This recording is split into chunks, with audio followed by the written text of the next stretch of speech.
10 Minutes to Joy is your weekly invitation to reset, recharge, and rediscover your most joyful self through aha moments and simple energy techniques. You're listening to holistic psychotherapist Sylvia Plester-Silk. I've worked with individuals, couples, and groups from parole officer to private practice. I've learned many a lesson, and I'm ready to share. What is your body saying to you? And are you listening? We've talked about feeling your feelings from a body-centered place. And sometimes our body nags us or provides information that's very prudent for us to respect and honor. Our body can talk to us in sort of many different ways. So if we look at it from a symbolic point of view, if you're having a lot of stomach problems, is there something in your life that you can't digest? So maybe you're trying to be all right with a relationship that isn't feeling okay anymore, or you're being asked to do something at work that just crosses your ethical boundaries and you can't do it.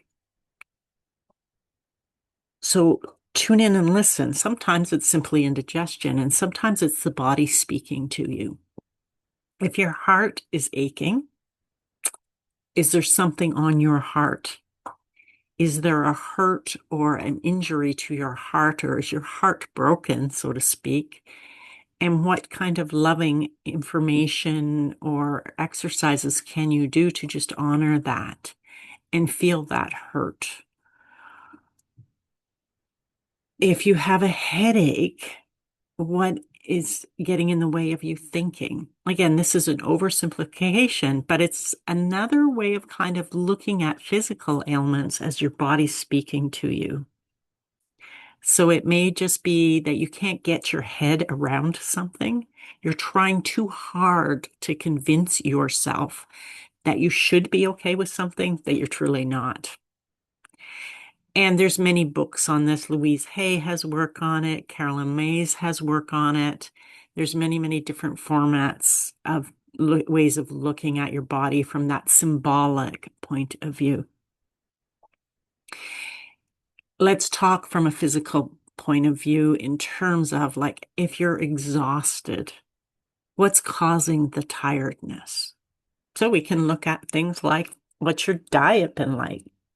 Are you eating lots of sugars and carbs and not very many fruits and vegetables and proteins?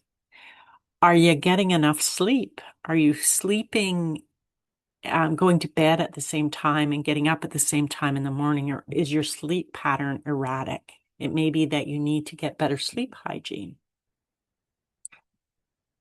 It may just be that you've really worked really hard for a long time and you need a break. And I'm realizing personally this morning, I fall into that category. So I've already booked 2 days off next week.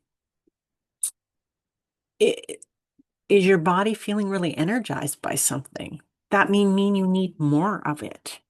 So if it's exercise and you haven't been exercising much, just remembering to get out in nature and have those walks, or get to the gym if you love going to the gym.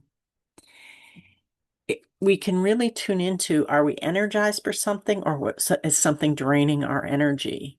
And we'll feel that often physically in our body. So it becomes extremely important to listen in. What is it that I'm feeling? What's happening in my body when I consider or think about a certain aspect of my life, whether it's a specific relationship, something at work, something with friends, doing an activity or not doing an activity, going to a certain hairdresser or a different hairdresser. Sometimes we get into the patterns and habits of we just go to the same people because we've always gone to the same people. One of my girlfriends recently realized that the massage therapist she's going to isn't a good fit for her.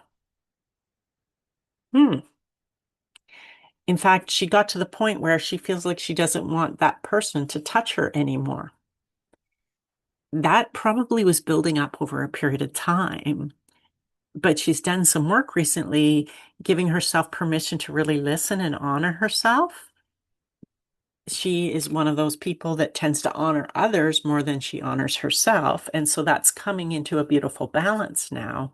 And she can say, no, I'm not going there. And she's starting to put herself first. And congrats to her for that. Our tiredness, if we're getting agitated in our body, we're feeling agitated in our body and we can't sit still and there's just too much energy going on, that again might mean something's not sitting right in our heart. Something is, again, just a miss. We often think of this as anxiety, and a lot of times what people are naming as anxiety is actually a form of intuition coming in and speaking to us and saying something's off, pay attention here. So I encourage you on a daily basis to check in. How am I feeling today? So emotionally, how am I feeling? How is my body feeling today? Is there an ache or pain in there? Is there a symbolic piece of that? Or perhaps it's an actual ache and pain that's been going on for a long time and you need to go see your doctor and check out that ailment. Learning to just tune in and listen and actually pay attention and then give credence to it. Our body doesn't tend to be an over hyper reactivity agent. So really tuning in and hearing the message from our body and looking at what can we do to support our body.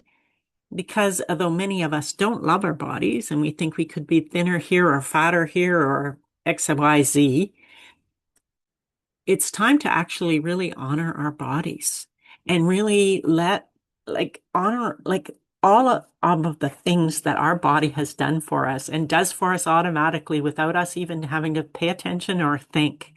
I mean, it digests foods for us, it breathes for us, it thinks for us, it feels for us, it does everything for us.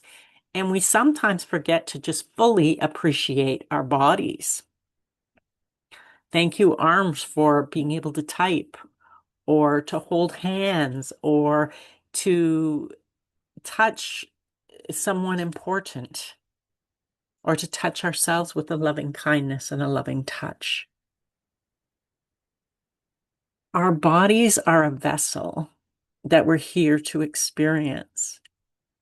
They're a vessel with so much information that we can use.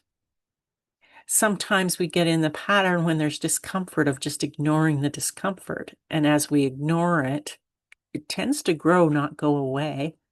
So that's often what we're trying to do when we ignore it or try and downplay it. So I'm not saying look at every little thing that's happening in your body. Like if you get a thistle, there's not necessarily a symbolic thing to it, although it can happen. But I'm asking you to really tune in and pay attention more to the messages your body's giving. If you're feeling tired, rest. If you're feeling the need to play, play. If you're feeling the need for adventure, then go create an adventure in your life. Listening to your body and your body wisdom is a beautiful way to live life. It is like a thermostat or a thermometer that is always with us.